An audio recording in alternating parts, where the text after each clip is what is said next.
What if your workplace had rules that felt like they belonged in a horror movie, not an industrial site? I'm taking you deep into the heart of a Texas oil rig, specifically my new night shift.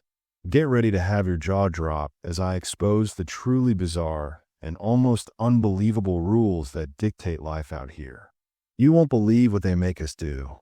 The helicopter blades cut through the thick Gulf air as I press my face against the small, scratched window. Below, the rig emerged from the darkness like some primordial creature rising from the deep. Platform 7 Delta sprawled across the black water, its lights creating a constellation of yellow and red dots against the endless void. I'd worked construction sites, refineries, even a stint in the Alaskan wilderness. But nothing prepared me for the visceral punch of seeing this isolated fortress of steel and fire floating 40 miles from the near shoreline. My name is Vincent Cross, and I just signed on for 6 months of night shift work. The money was obscene, triple what I made anywhere else. But as the helicopter descended and I saw the true scale of the operation, I understood why they paid so well. This wasn't just a job. This was exile. This was volunteering to live in a mechanical purgatory where the sun became a memory and the distinction between day and night dissolved into an endless procession of artificial lights and perpetual machinery noise. The crew supervisor who met me on the helipad was a wiry man named Dominic Reeves. His face had the weather quality of someone who'd spent decades being sandblasted by salt wind and petroleum fumes. He didn't shake my hand, just nodded and gestured for me to follow. The roar of the helicopter faded as we descended a metal staircase, replaced by the omnipresent rumble of the rig itself. The platform vibrated beneath my feet with a rhythm that felt almost organic, like standing on the chest of a sleeping giant. "You read the manual they gave you?" Dominic asked without looking back. His voice had a flatness that suggested he'd asked this question hundreds of times. "Yeah, standard safety protocols, equipment operation, emergency procedures." He stopped mid-step and turned to face me. In the harsh yellow light of the stairwell, his eyes looked almost colorless. "That's the official manual. I'm talking about the real one. The one nobody writes down." A cold finger traced down my spine despite the humid air. Nobody mentioned a second manual. They never do. He resumed walking, leading me through a maze of corridors that all looked identical. Metal walls, exposed pipes, and that constant, nauseating vibration. "You'll learn quick enough. The rig teaches everyone, one way or another. Some people learn easy. Some people." He trailed off, leaving the sentence hanging like a noose. We emerged onto the main deck, and I finally understood the true meaning of isolation. The ocean stretched in every direction, an absolute void where the sky and water merged into a single mass of darkness. The rig itself was a city of metal, a labyrinth of platforms connected by walkways, towers reaching toward the starless sky, and flare stacks that painted everything in an intermittent hellish glow. Somewhere in the bowels of this beast, pumps were dragging prehistoric death from the earth and transforming it into fuel for a world that never stopped consuming. "Night shift is different," Dominic said, his voice barely audible over the machinery. "The day crew, they work in the sun. They can see the horizon, remind themselves that land exists somewhere. Night shift, you're in a different world. Time moves different. Rules are different." He pointed to a section of the rig where red lights pulsed in a strange pattern. "See that area? The processing section. You never, and I mean never, go there between 2 and 4 a.m. I don't care if you hear screaming. I don't care if you see fire. You stay away." "Why? What happens between 2 and 4? His laugh was dry and humorless. "Nothing happens. That's the point. Nothing official happens. Nothing that ends up in reports or incident logs." He pulled out a cigarette, despite the numerous no smoking signs, and lit it with shaking hands. "You'll meet the rest of the night crew soon. 12 of us total. That's all it takes to keep this monster running in the dark. You'll notice pretty quick that we're all a certain type. The company doesn't hire normal people for night shift. They hire people who don't ask too many questions. People who need money bad enough to ignore certain things. Before I could press him further, a siren split the air. Not an emergency siren, but something else, a low, mournful wail that seemed to come from everywhere and nowhere simultaneously. Dominic checked his watch with practiced efficiency. Midnight. Shift change. Day crews leaving now, fast as they can. He gestured toward the helipad where I could already see workers hurrying with an urgency that bordered on panic. They never stay past midnight. Contract stipulates it. Nobody works both shifts. Ever. That seems excessive for a simple shift change. Does it? Dominic's smile revealed teeth, stained by years of coffee and cigarettes. You'll understand by sunrise. Come on, I'll introduce you to your new family. The crew quarters were surprisingly spacious, a communal area with worn couches and a kitchen that smelled of burnt coffee and something else, something organic and slightly rotten that I couldn't identify. 7 people sat in various states of alertness, and they all looked up when we entered. The diversity was striking. A woman in her 60s with silver hair, pulled back in a severe bun. A kid who couldn't be more than 22, covered in tattoos and radiating nervous energy. A massive man who had a duck to fit through doorways. Others whose faces blurred together in that first overwhelming moment. Everyone, this is Vincent. He's taking Johnson's spot. Dominic's introduction was met with a variety of reactions ranging from indifference to something that looked almost like pity. The silver-haired woman stood and extended her hand.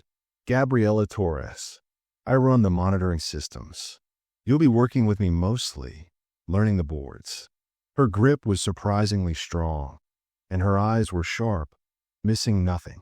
First night is always the hardest. You want to quit by dawn. Everyone does. Don't.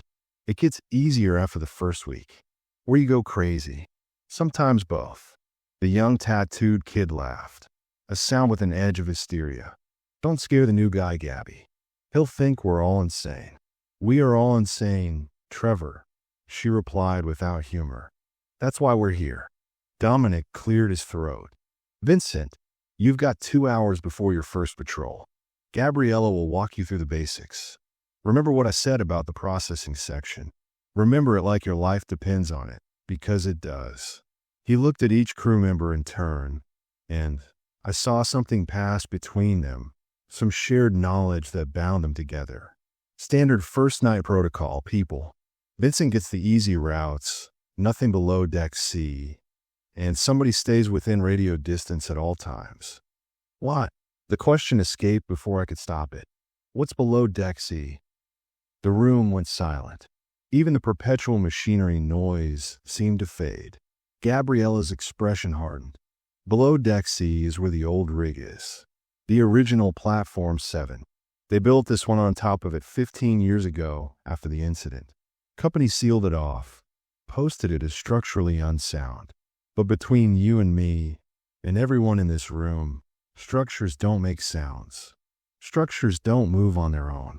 And structures definitely don't leave footprints in places that have been sealed for over a decade. My mouth went dry. This wasn't the nervous joking of bored workers trying to scare the new guy. This was genuine fear, worn smooth by repetition, but no less real. These people, hardened by years of brutal industrial work, were terrified of something on this rig. There's one more thing you need to know before your shift starts. The massive man spoke for the first time. His voice was surprisingly gentle, almost melodic. My name's Calvin Wu, and I've been on this rig longer than anyone else here. 8 years, night shift only. I've seen 27 people come and go in that time. Some finished their contracts. Some didn't. The ones who made it all followed one simple rule that supersedes everything else Dominic told you. He leaned forward, and in the fluorescent light, I could see his eyes were bloodshot, ringed with the kind of exhaustion that sleep never cures. If you see someone on this rig who you don't recognize, someone who's not part of our crew, you do not acknowledge them. You do not speak to them. You do not ask them questions. You simply turn around and walk the other way. And Vincent, this is critical. You never, ever follow them. No matter how much they might look like they need help. No matter what they say. Because the people who follow them, they're the ones who didn't finish their contracts. The air in the room felt thick, pressing against my chest. Outside, the ocean churned in darkness, and the rig groaned like a beast settling into sleep. I'd signed a 6-month contract for money that would change my life. But standing there, surrounded by people who looked at me with the sad recognition of someone who'd already mourned my death, I wondered if I'd survive long enough to spend a single dollar of it. Gabriella handed me a radio, its plastic surface worn smooth by countless hands. Clip this to your belt. Keep it on channel 7. If anything happens, anything at all, you call immediately. We don't have protocol for most of what happens here, but we have each other. That's the only rule that really matters. As I followed her out of the crew quarters and into the maze of the rig, the midnight siren wailed again, and somewhere in the darkness below, something metal groaned in response. My first shift was beginning, and I was already counting the hours until dawn. The control room where Gabriella worked resembled the bridge of a spaceship.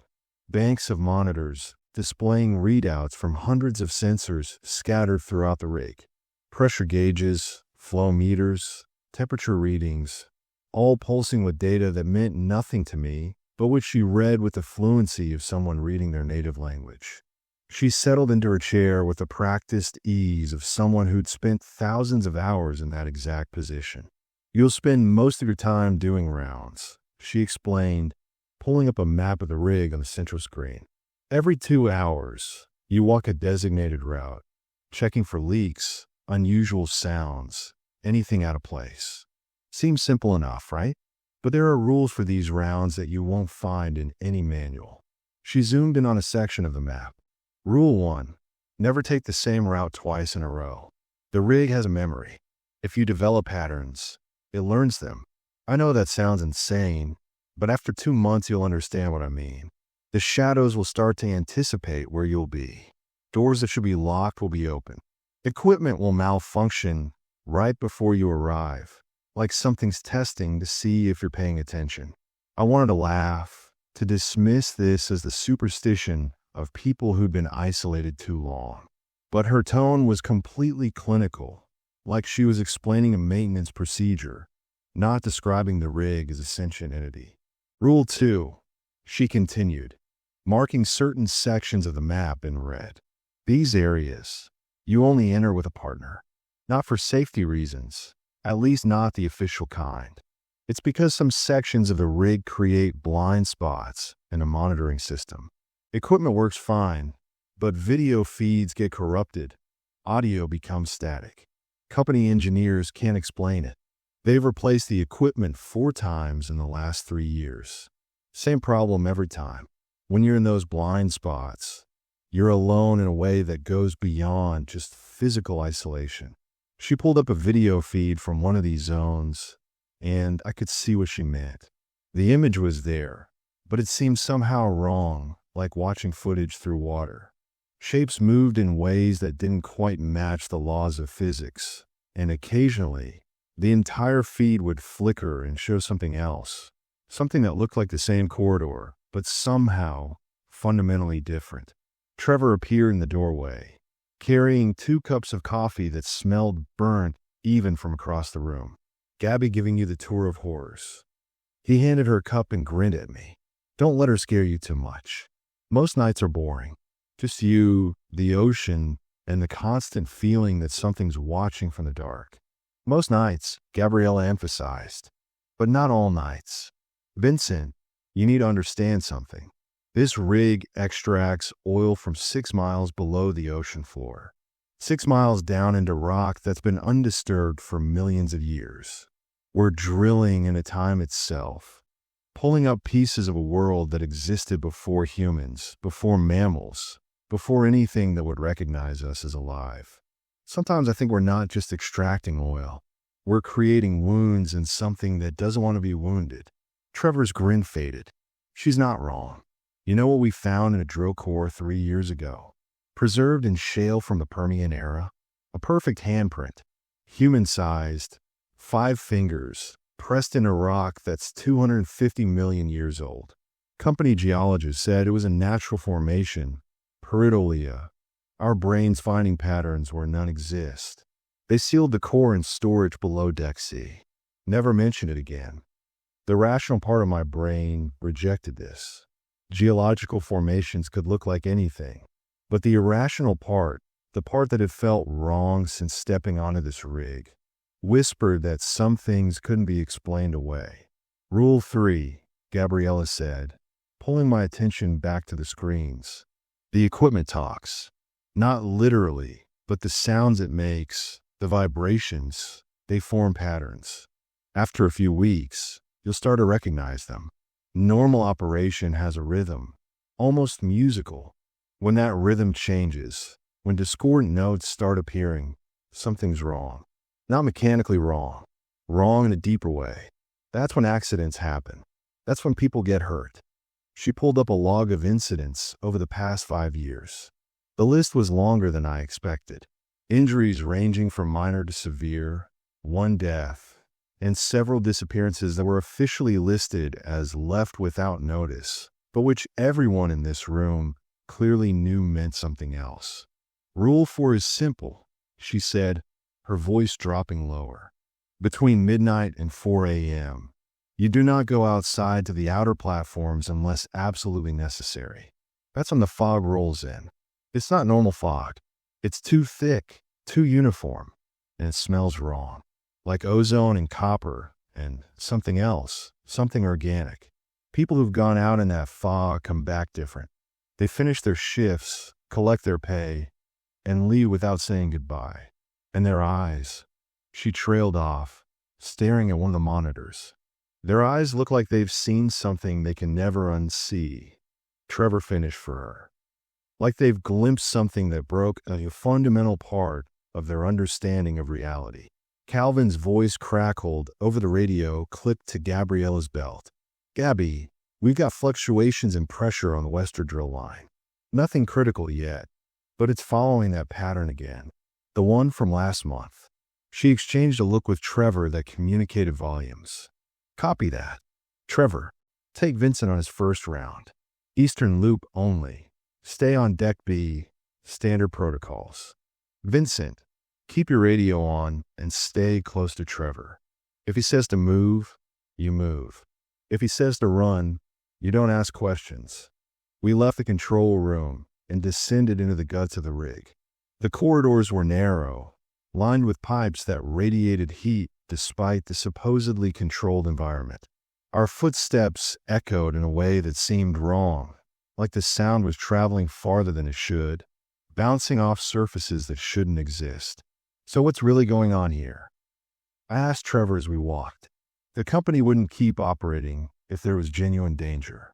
The liability alone would shut them down. He laughed, but there was no humor in it. You think the company doesn't know? They know exactly what this place is.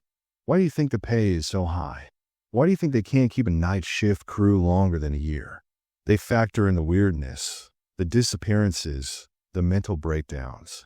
It's all calculated into their profit margins. 6 miles of oil is worth a lot. Worth enough to ignore a few unexplained incidents. We passed through a section where the walls were covered in a fine layer of condensation despite the dry air. Trevor ran his finger along the wall, and it came away with a dark, oily residue. See this? This stuff shows up in places it shouldn't. We clean it, it comes back. Had it analyzed once. Results came back as crude oil, except the carbon dating was wrong. The petroleum was older than it should be. Older than this formation. Like it came from somewhere else, somewhere deeper. A sound echoed from somewhere ahead. Metal scraping against metal in a rhythmic pattern. Trevor stopped, holding up his hand. We stood in silence, listening. The sound continued, steady and deliberate, like someone dragging something heavy across the deck above us. Rule 5, Trevor whispered. If you hear something that sounds like it's being made deliberately, something with rhythm and purpose. You mark the location and report it. But you never investigate yourself. Last year, a guy named Rodriguez heard something like this, decided to check it out on his own. Found him 6 hours later in a maintenance closet, sitting in the dark, staring at the wall. He wouldn't talk, wouldn't respond to questions, just stared. They evacuated him at dawn. Last I heard, he's in a psychiatric facility in Houston, still staring. The sound stopped abruptly, and the silence that followed was somehow worse. We continued our route, and Trevor showed me the checkpoints where I need to scan my ID badge, creating a digital trail of my movements. But he also showed me the gaps in that trail, the sections where no cameras watched and no scanners recorded. In those gaps, he said, "You're on your own. The rig knows about them. Whatever's here with us, it knows about them too." That's where most of the incidents happen. Company keeps meaning to install more coverage, but equipment fails in those spots. Cameras corrode overnight. Wiring melts. It's like the rig itself doesn't want to be fully observed. We reached the eastern outer deck, and I got my first real view of the ocean at night. It was absolute. Not just dark, but devoid of any light pollution, any reference point. Looking out, it felt like staring into the void between stars. And yet, as I watched, I could have sworn I saw lights beneath the surface. Not the bioluminescence of plankton, but something deeper, something that pulsed with a rhythm that matched the vibrations of the rig itself. Don't stare at the water too long, Trevor advised. Rule 6. The ocean here, it's not like other places. Depth does something to water, to pressure, to light. You stare too long, you start seeing things. Shapes that move against the current. Structures that shouldn't be there. Some nights, when the moon's right, you can see straight down, past where light should penetrate. And there's something down there. Something vast. We completed the round and returned to the control room, where Gabriella was studying the pressure readings with obvious concern. "It's building," she said without preamble. "Same pattern as last month. Calvin, you seeing this?" The radio crackled. "I see it. We're implementing Protocol Gray. All personnel to designated safe zones until it passes." "What's Protocol Gray?" I asked, but no one answered. They were all moving with practiced efficiency, shutting down non-essential systems, securing loose equipment. The rig's vibration changed, deepening to a frequency I felt in my bones more than heard. Gabriella finally looked at me, and in her eyes, I saw not just fear, but resignation. Rule 7, Vincent, and this is the most important one. When the rig starts to sing, when that vibration drops into a register that makes your teeth ache and your vision blur, you get to a safe zone and you don't leave until it stops. What you're about to experience, what's about to happen, it's the reason some of us never leave this rig. It's the reason we can't. The lights flickered, and somewhere in the depths of Platform 7 Delta, something ancient and patient stirred in response to the wounds we'd inflicted upon the earth. The safe zone turned out to be a reinforced room near the center of the rig, its walls lined with rubber insulation that absorbed sound and vibration. 9 of us crowded into the space, leaving 3 crew members at essential stations. The room had the feel of a bunker, and the way everyone immediately claimed specific spots suggested this wasn't their first time seeking refuge here. Calvin sealed the door with a wheel lock that looked like it belonged on a submarine. The moment it engaged, the oppressive vibration that had been building diminished to a tolerable hum. He checked his watch with the precision of someone performing a ritual. Should last about 40 minutes, maybe an hour. Depends on how deep they're drilling. I asked. I thought all drilling operations stopped during night shift. The look he gave me was pitying. Official drilling stops, yes. But 6 miles down, in rock that's never seen light, in formations that have existed since before the continents took their current shape, something else drills. Something pushes upward while we pull downward. The company calls it tectonic activity, pressure equalization, a dozen other technical terms that mean nothing. Gabriella had her laptop open, monitoring feeds from the few cameras that still functioned. It started about 3 years ago, right after they broke through into a void at 6.2 miles. Should have been solid rock, but instead, they found a cavity. Not large, maybe 20 feet across, but it was there. Empty space where there should have been billions of tons of pressure-compressed stone. She turned a laptop so I could see. The footage was grainy, timestamp marking it as 3 years old. A drill bit breaking through into darkness. The camera catching a glimpse of smooth walls that reflected the light in impossible ways. And there, in the corner of the frame, something that might have been a shadow or might have been something else, pulling back from the intrusion. They sealed it immediately, Trevor added. He was sitting on the floor, back against the wall, eyes closed but clearly not relaxed. Poured concrete down the shaft, marked it as a dry hole. But every night since, we feel it. Something pushing back. Something that doesn't want to stay sealed. The vibration suddenly intensified despite the insulated room. I felt in my chest, making my heart rhythm stutter. The lights flickered, and for just a moment, I could have sworn the walls expanded, breathing like living tissue.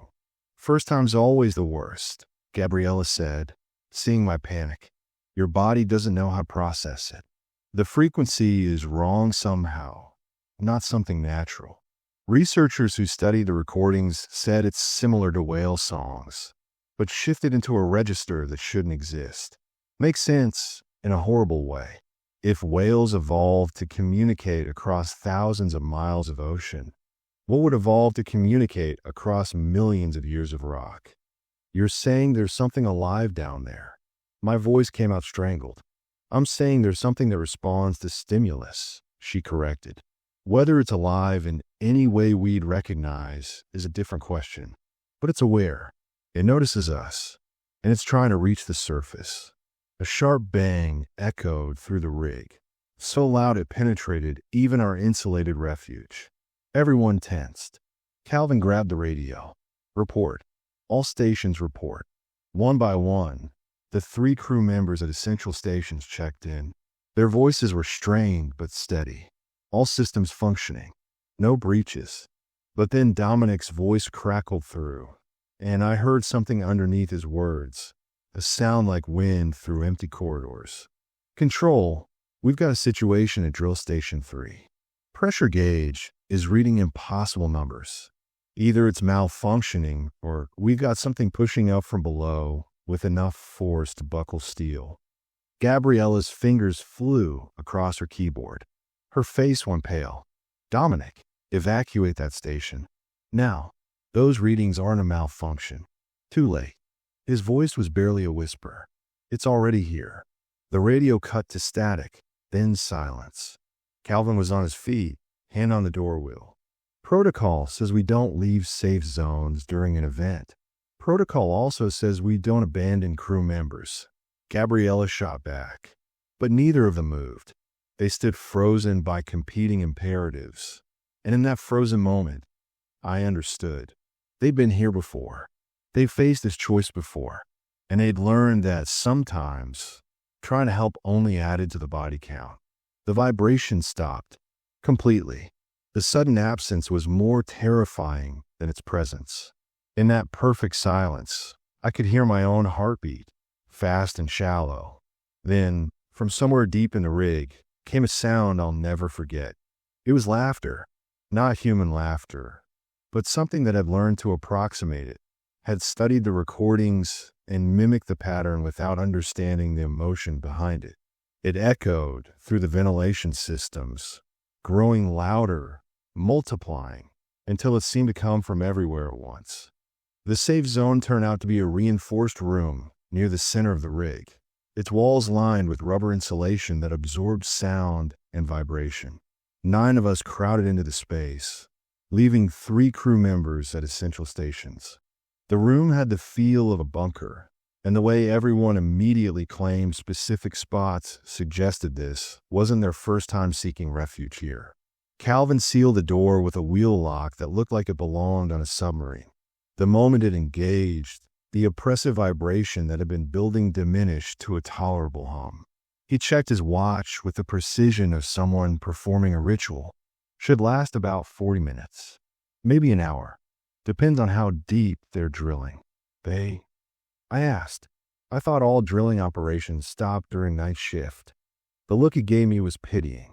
Official drilling stops, yes.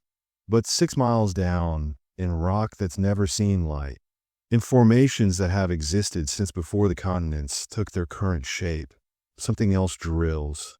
Something pushes upward while we pull downward. The company calls it tectonic activity, pressure equalization, a dozen other technical terms that mean nothing. Gabriella had her laptop open, monitoring feeds from the few cameras that still functioned. It started about 3 years ago, right after they broke through into a void at 6.2 miles. Should have been solid rock, but instead, they found a cavity. Not large, maybe 20 feet across, but it was there. Empty space where there should have been billions of tons of pressure-compressed stone. She turned a laptop so I could see. The footage was grainy. Timestamp marking it as 3 years old. A drill bit breaking through into darkness. The camera catching a glimpse of smooth walls that reflected the light in impossible ways.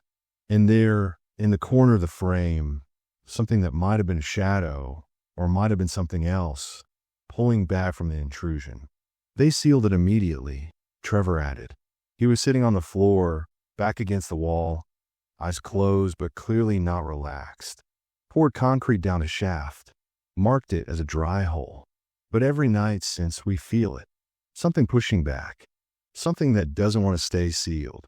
The vibration suddenly intensified despite the insulated room. I felt in my chest, making my heart rhythm stutter. The lights flickered, and for just a moment, I could have sworn the walls expanded, breathing like living tissue. First time's always the worst, Gabriella said, seeing my panic.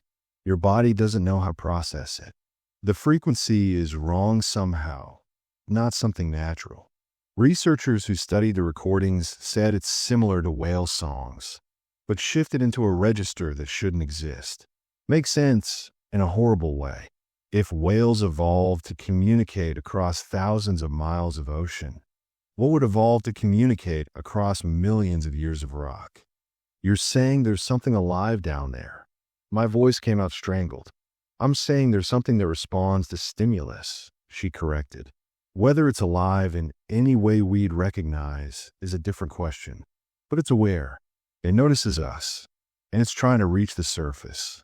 A sharp bang echoed through the rig, so loud it penetrated even our insulated refuge. Everyone tensed. Calvin grabbed the radio.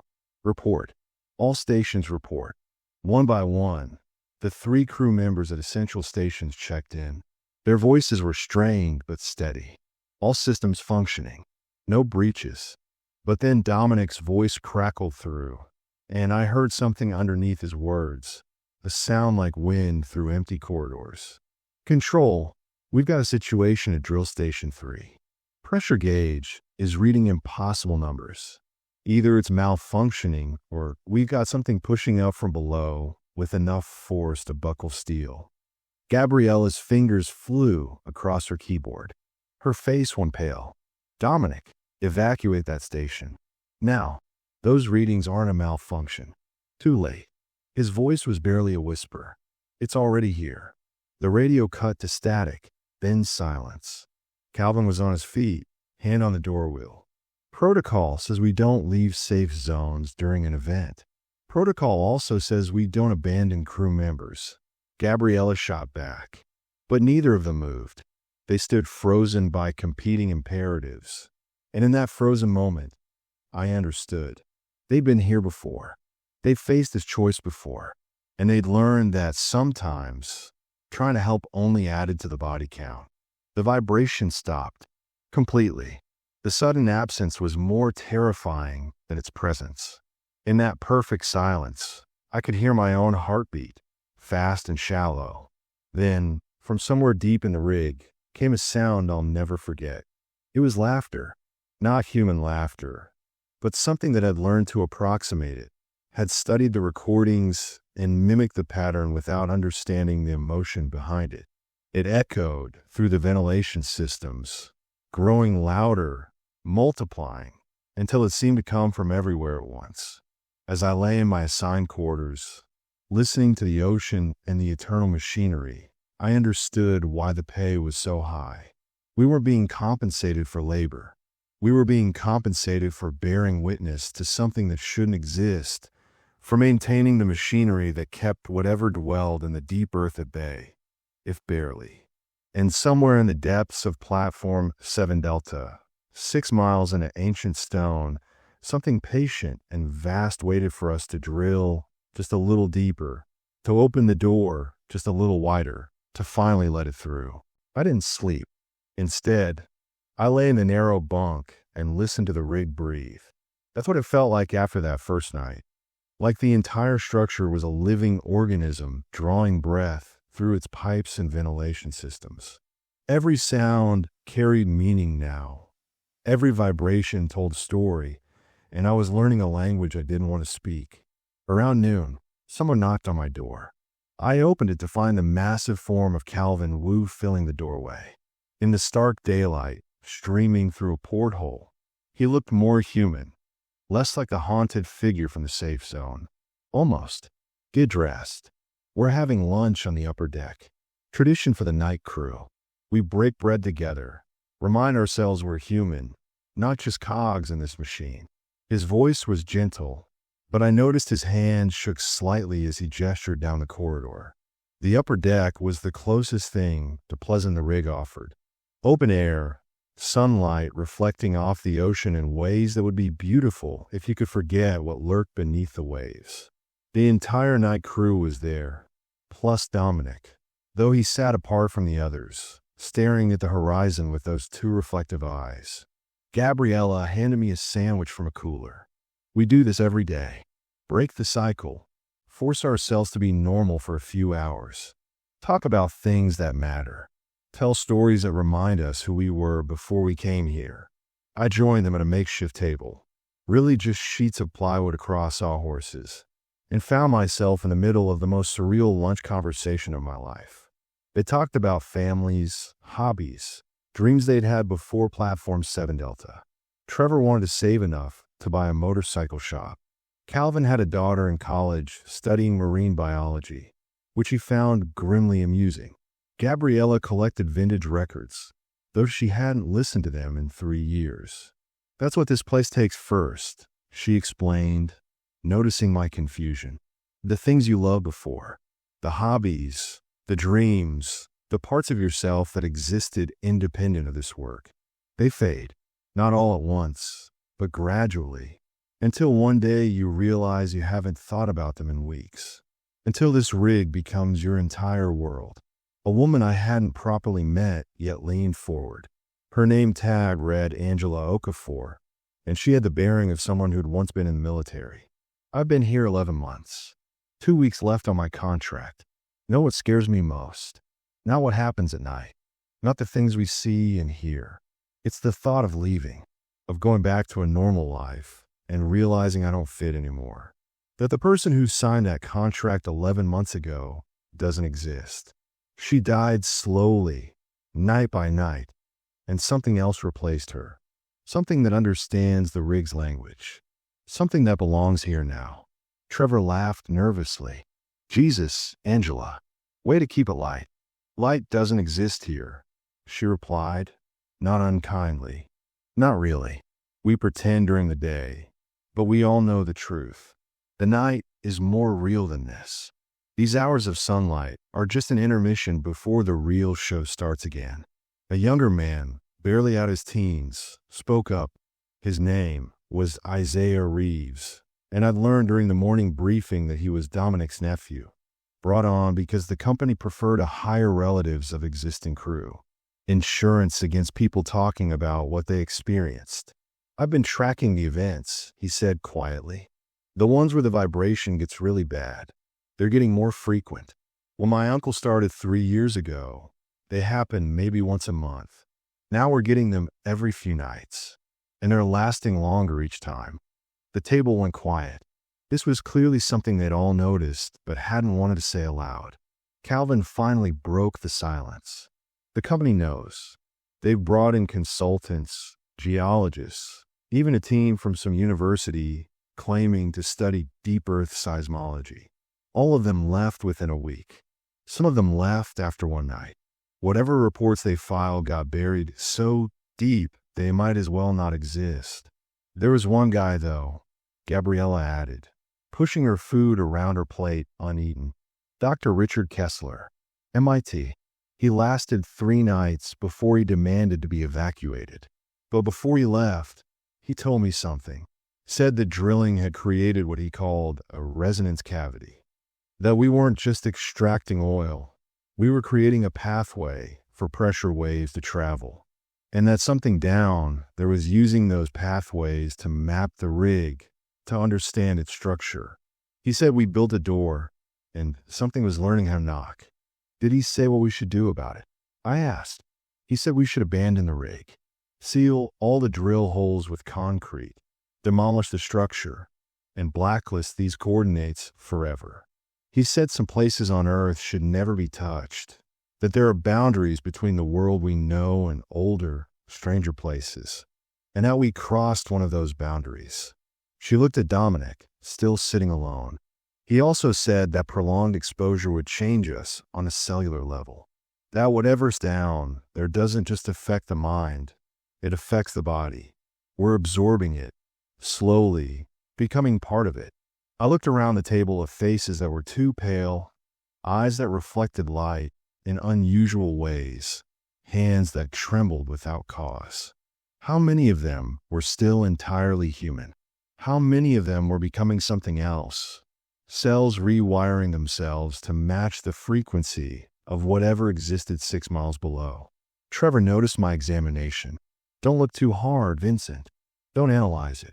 That's Rule 9. We don't talk about the changes. We don't acknowledge them. Because once you start seeing them in others, you start seeing them in yourself. And that way lies madness. The lunch broke up shortly after, people drifting back to their quarters to sleep before the night shift. I found myself walking with Angela, who moved with the careful precision of someone managing pain. You're back, I guessed. She looked surprised and laughed. That obvious? Yeah, injured it 7 months ago. Should have been evacuated for treatment. But the injury happened during an event. Company doctor looked at the x-rays and couldn't explain what he was seeing. Said the vertebrae looked normal but wrong, like they'd been replaced with perfect copies made by someone who didn't quite understand human anatomy. Pain comes and goes. Some nights I'm fine. Other nights, I feel like my spine is trying to arrange itself into a different configuration. We reached her quarters, and she paused at the door. You want to know the real reason we stay? It's not the money. Most of us have enough now to leave and never work again. It's not even fear of what the company might do if we talk. It's simpler than that. We stay because this rig needs us. Something has to maintain the equipment, keep the pumps running, monitor the systems. If we all left, if the rig went dark, what do you think would happen? That thing down there, pushing upward, testing the boundaries. What would it do without anyone watching? You think you're keeping it contained. I think we're witnesses. And as long as someone is watching, as long as someone documents and remembers, it has to follow certain rules. Reality requires observation. Without observers, without someone to say this is what happened, reality becomes fluid, flexible. That's when things slip through the cracks. When monsters stop being metaphors and become facts. She went inside, leaving me in the corridor with thoughts that threatened to unhinge my sanity. I made my way to the control room, where Gabriella was already prepping for the night shift despite having hours before sunset. Can't sleep either, she asked without looking up. How do you do it? How do you come back night after night? She finally turned to face me, and in the afternoon light, I saw the full extent of what this place had done to her. Her silver hair had streaks of something darker, not gray but black with an oily sheen. Her eyes had faint rings around the irises, like secondary pupils trying to form. I had a son, she said quietly. David. He was a roughneck on this rig 4 years ago. Day shift, back when they still allowed people to work extended shifts, both day and night. He was here when they broke through to that cavity I told you about. He was one of the crew that helped seal it. She pulled out her phone and showed me a picture. A young man in his 20s, strong and smiling, full of life. 3 days after they sealed the cavity, David started having dreams. He'd wake up screaming about pressure, about being compressed into impossibly small spaces, about swimming through solid rock. He requested a transfer, but before it could be processed, he disappeared. Just vanished from his bunk one night. They found him 6 hours later in a service tunnel near Drill Station 3. He was trying to dig through the floor with his bare hands. His fingers were bloody stumps, and he was laughing and saying he could hear it calling, that it wanted to show him where he really belonged. She closed the phone. They evacuated him to psychiatric care, diagnosed him with severe psychotic break, drug-induced, though he'd never used drugs in his life. He's been in a facility in Houston ever since. Catatonic most of the time, but sometimes he wakes up and talks. And when he talks, he describes things. Places that shouldn't exist. Geometries that violate physical laws. He draws pictures of the thing he says is waiting down there. I'm so sorry I managed. But why did you come here? Why work the night shift on the same rig that destroyed your son? Because he's still connected to this place. I feel it. When I'm here, especially during events, I can sense him. Not physically, but like he's here in spirit or consciousness, or whatever part of us continues to exist when the body fails. He's trapped between whatever he saw down there and what's left of his human mind. And I keep working here because maybe, just maybe, I can find a way to bring him back, or at least understand enough to give him peace. A radio on her desk crackled to life. Calvin's voice, strained.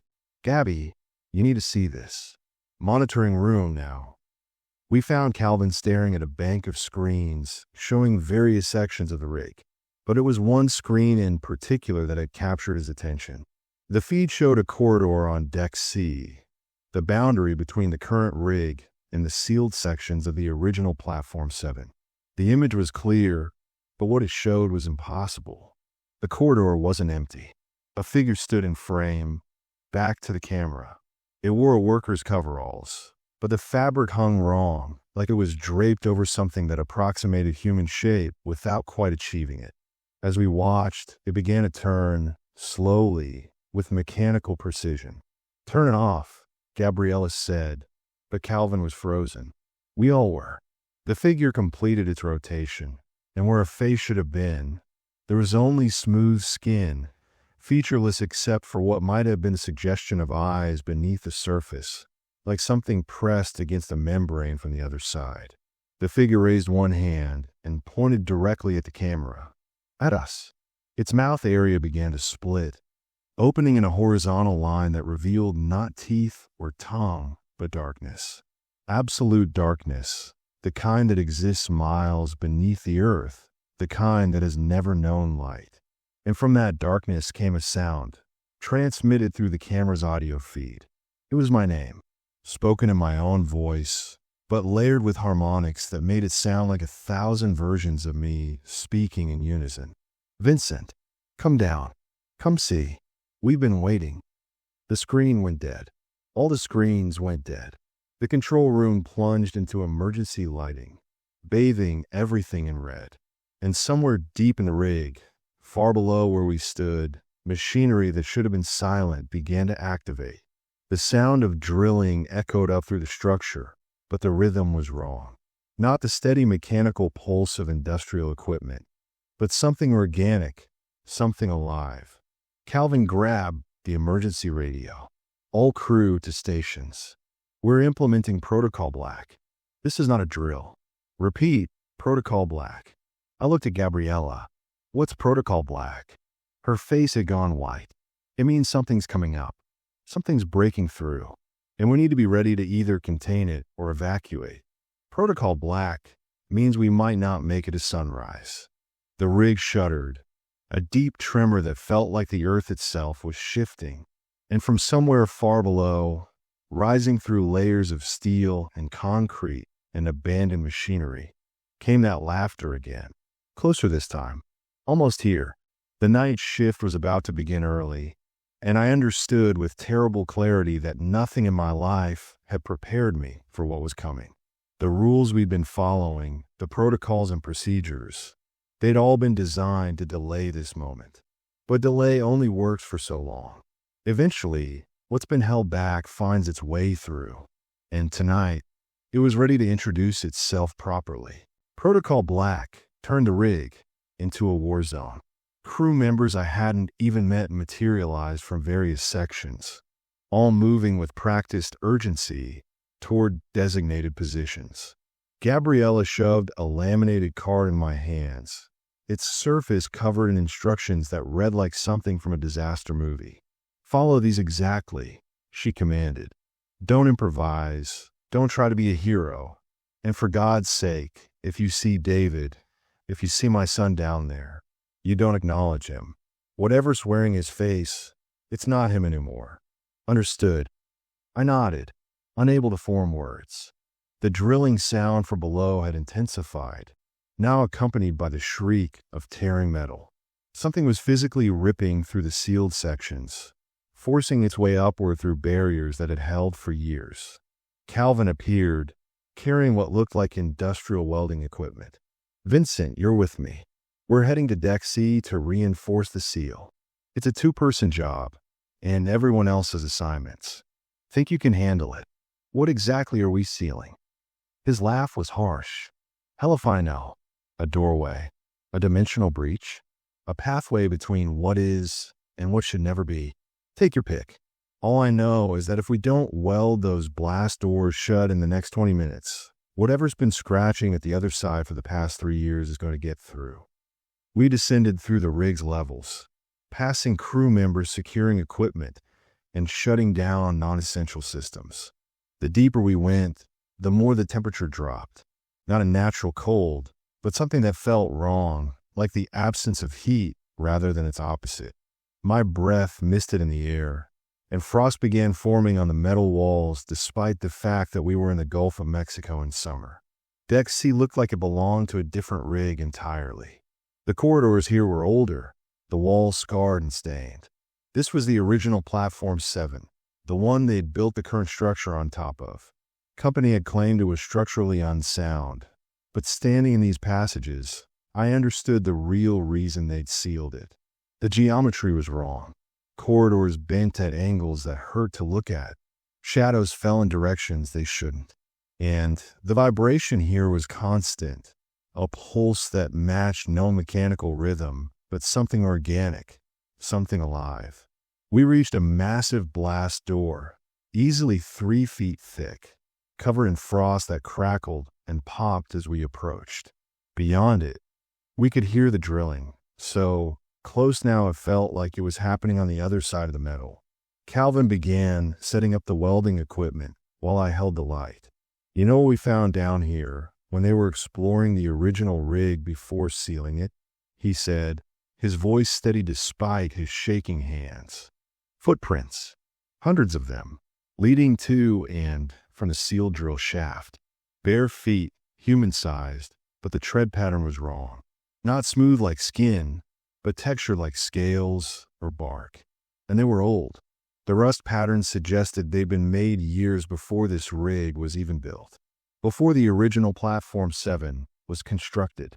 He fired up the torch, blue flame hissing in the cold air. Company explanation was that it was artifact from construction, workers who'd removed their boots for some reason. But I was there when they dated the rust. Those footprints were made before humans learned to work metal, before we climbed down from trees. They're old in a way that breaks geology.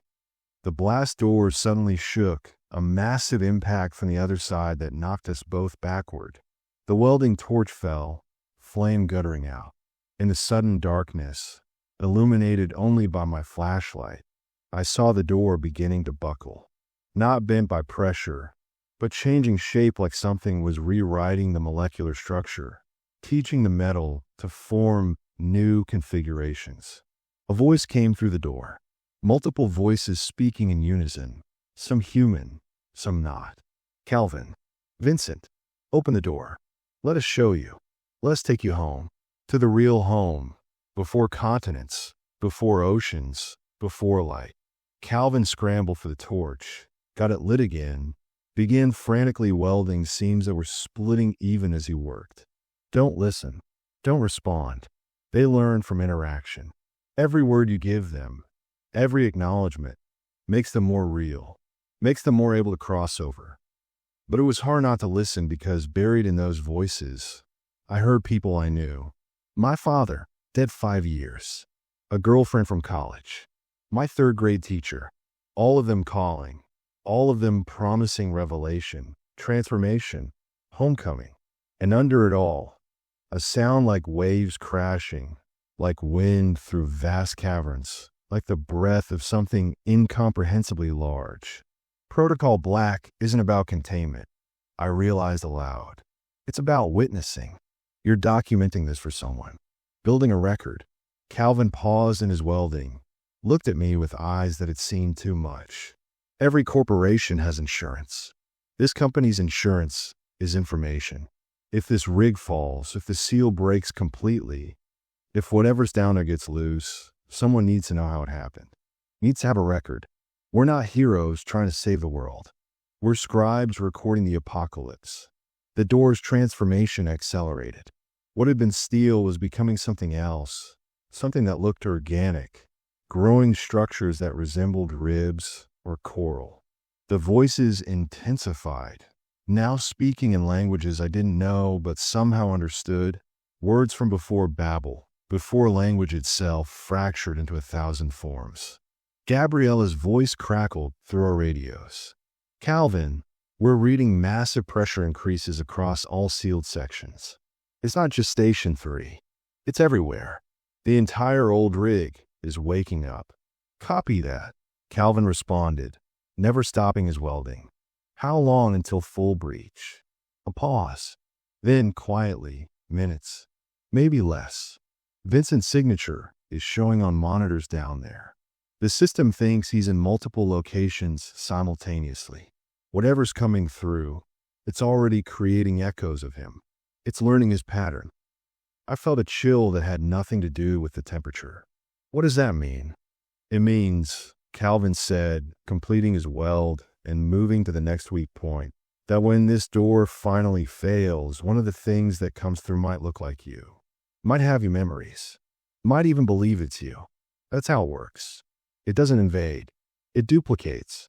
It takes what exists and makes copies that are almost perfect. Almost. But something's always off. Always wrong. The drilling sound stopped. Complete silence fell, more terrifying than any noise. In that silence, I heard my own heartbeat, too fast. And then I heard something else. Another heartbeat, perfectly synchronized with mine, but coming from the other side of the door. Something on the other side had my rhythm, my pattern, my biological signature. Calvin, I whispered. I think it already copied me. He looked at me, and I saw acceptance in his expression. Probably. Most of us down here have duplicates now. Somewhere in those sealed sections, something wearing my face is walking around, thinking Calvin Wu thoughts, remembering Calvin Wu memories. The trick is not letting it reach the surface, not letting it get to places where other people could mistake it for the original. How do you live with that? Knowing there's something that could replace you. By understanding that maybe I already am the replacement. Maybe the real Calvin Wu got copied years ago, and I'm what came through. Maybe we're all echoes down here. Try to remember what it was like to be singular. To be real. The door began to glow. Not from heat, but from bioluminescence. Patterns of light rippling across its surface like signals in deep-sea creatures. The patterns formed shapes, geometries that suggested mathematics beyond conventional understanding. And in those shapes, I saw glimpses of vast spaces, caverns that existed in the gaps between tectonic plates, in pockets of emptiness that shouldn't exist but did. I saw things living in those spaces, not creatures in any conventional sense, but entities that existed as pressure and heat and chemical reactions sustained across millennia. Things that learned to think not through neurons, but through geological time, through the slow exchange of minerals and the patient erosion of stone. They'd been there forever, existing in the dark, content to slowly dream in their immeasurable prison, until we drilled into their space, until we created pathways and resonance cavities, until we taught them that an upper world existed, full of complexity and change and possibility. We'd woken something that had been sleeping since before life crawled on a land, and now it wanted to see what we'd built in its absence. "The welds won't hold," Calvin said, and I heard defeat in his voice. "They're changing the fundamental properties of the metal. In about 60 seconds, this door becomes permeable. Not physically, dimensionally. Things will start bleeding through." He grabbed my shoulder, met my eyes. "When that happens, we run. We don't fight. We don't investigate. We just run. Get to the helipad. Get off this rig. The company has contingencies. There's a dead man's switch in the rig's core. If too many crew members evacuate simultaneously, it triggers a controlled demolition. The whole structure sinks, seals everything permanently. What about the people still here? What about Gabriella? She won't leave. Her son's down there, part of this thing now. She'll stay and try to communicate with him one last time. That's her choice. Angela will stay too. Her spine is more rigged than human now. She's already transforming, and she knows it. Trevor, Isaiah, Dominic, they'll evacuate. But some of us, we're too far gone, too changed. We belong to this place now." The door's glow intensified. I saw my reflection in its surface, but the reflection was wrong. It moved a split second before I did, like it was predicting my actions or I was echoing its movements. In the reflection, my eyes were completely black and my smile was too wide, showing too many teeth. "That's your duplicate," Calvin confirmed. "It's right on the other side. When the barrier falls, it's going to try to replace you. Your only advantage is that you're still mostly human. You'll move faster in the upper world than it will. But eventually, it'll learn. It'll adapt. And then you'll never know which one is real." The door shimmered and became translucent. I could see through it now, into corridors that extended impossibly far, that bent through angles space shouldn't allow. And walking through those corridors, coming closer, I saw figures. Dozens of them. Hundreds. Some wore the coveralls of oil workers. Others wore older clothes from different eras. A few wore nothing at all, moving with the mechanical precision of things that had learned how to approximate human movement without understanding its purpose. And in the front, leading them all, I saw myself. My duplicate. It smiled with my face and raised my hand in greeting. But its eyes were wrong, showing depths that went down miles, showing darkness that had never known light, showing the patient hunger of geological time made manifest in human form.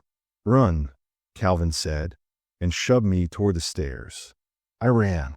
Behind me, I heard the door finally fail, not with a bang, but with a whisper, the sound of boundaries dissolving, of separated things becoming one. I heard Calvin shout something, heard the welding torch ignite one final time, heard his scream cut short in a way that suggested transformation rather than death. I burst onto the upper decks, where crew members were already boarding the evacuation helicopter. Trevor was there, blood streaming from his nose. Isaiah supported Angela, whose spine had twisted into something that barely resembled human anatomy. But they were alive. They were getting out. Gabriella stood at the edge of the helipad, staring back at the rig. I grabbed her arm. "We have to go. Now." She pulled away gently. "I told you. My son's down there. Part of this. I can feel him reaching out, trying to remember who he was.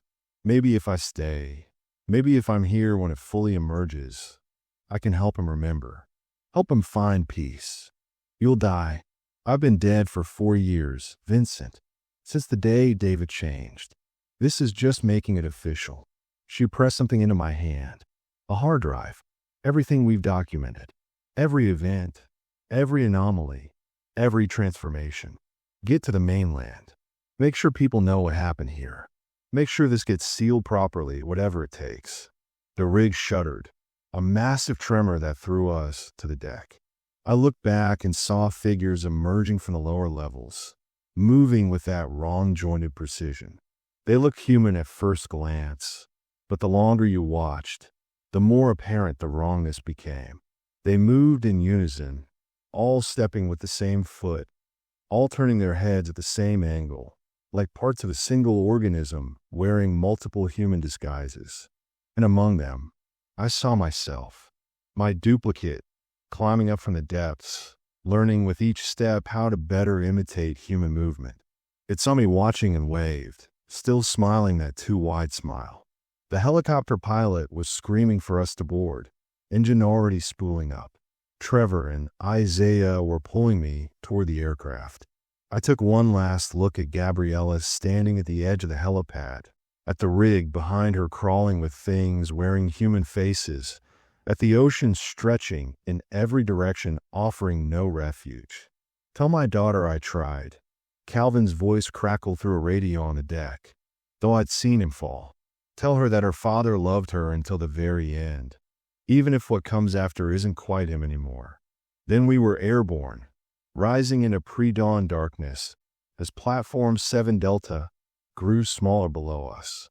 I saw Gabriella approach one of the figures emerging from below, saw her embrace it, saw it fold around her in a way that suggested merging rather than consuming. I saw the rig's lights begin to flicker and fail, one section at a time, darkness spreading like an infection. And then I saw the demolition charges blow. The company's contingency, triggered by too many evacuees, by too many biometric readings showing impossible transformations. The rig didn't collapse. It sank, not destroyed, but pulled beneath the waves by carefully placed explosives that severed its supports, letting the ocean claim it, letting pressure and depth become a new seal. We flew in silence as the sun rose behind us, painting the Gulf in colors that seemed obscene after the darkness we'd left behind. But I kept the hard drive Gabriella had given me clutched in my hand, and I knew my work wasn't finished. 6 months had passed since that night. The company paid out our contracts in full, plus substantial bonuses and ironclad NDAs. But information wants to be free, and truth has a way of seeping through even the tightest seals. The hard drive contained years of documentation, videos, audio recordings, testimony from dozens of crew members across multiple years, evidence that couldn't be denied or explained away. I've spent these months preparing to release it all, anonymously, carefully, through channels that can't be traced back, because people need to know what's under there, need to understand that we share this planet with things far older and stranger than ourselves, that there are boundaries we shouldn't cross, depths we shouldn't plumb, and ancient sleeping things we should never wake. Sometimes, late at night, I see someone who looks like me standing in the street outside my apartment. They're getting better at the disguise. The movements are smoother now, the expressions more natural. Soon, I won't be able to tell us apart. Soon, the duplicate will be perfect. And I wonder, late in those dark hours, if maybe I'm the duplicate. If the Real Vincent Cross died on that rig, and I'm what climbed out, carrying his memories, thinking his thoughts, believing I'm him. The uncertainty is what they leave you with, the not knowing. The constant question of whether you're singular or echo, original or copy, human or something wearing humanity like an ill-fitting suit. But one thing I know for certain, Platform 7 Delta is gone, but what it released isn't. It's out there now, in the world, learning, adapting, making copies. And somewhere in the Gulf of Mexico, 6 miles down in rock that should be solid but isn't, something vast and patient continues to wait. Because we only sealed one rig, one doorway. There are thousands of oil platforms in the Gulf, thousands of drill sites punching holes into the deep earth. And if one rig woke something ancient, what might the others have disturbed? I work a normal job now, in a normal office, surrounded by normal people. But sometimes I catch someone staring at me with that too steady gaze, that too perfect smile. And I wonder if they're originals or echoes, if they've always been human, or if they learned humanity from something we brought up from the dark. The rules we followed on the rig, they weren't protection. They were delays, ways to postpone the inevitable. Because once you create a pathway between worlds, once you teach something new that there's an elsewhere to explore, you can't unring that bell. You can only document what happens next and hope someone, somewhere, learns from your mistakes. So I'm releasing this account, this testimony from the night shift of a rig that no longer officially exists. If you work offshore, if you drill into places that have never known light, remember that depth isn't just measurement, it's threshold. And some thresholds, once crossed, can never be recrossed in the same direction. Watch for the rules that aren't written down. Listen for the rhythms and the machinery that don't match engineering specs. And if you see someone who looks familiar but moves wrong, who speaks with your voice but knows things you never told them, who reflects light in ways that suggest depth behind their eyes where there should be only surface, don't acknowledge them. Don't follow them. Don't let them know you've noticed. Because in the dark places of the earth, in the gaps and voids and ancient caverns, things are still learning how to be us. And every interaction teaches them a little more, brings them a little closer to perfect imitation. The rig is gone. The crew is scattered. But the thing we woke is patient. It has geological time on its side. It can wait centuries for the right moment, the right conditions, the right opportunity. And when that moment comes, when the copies are finally indistinguishable from originals, when the things from the deep have learned humanity so well that even we can't tell the difference, who will be left to remember that we were ever singular at all?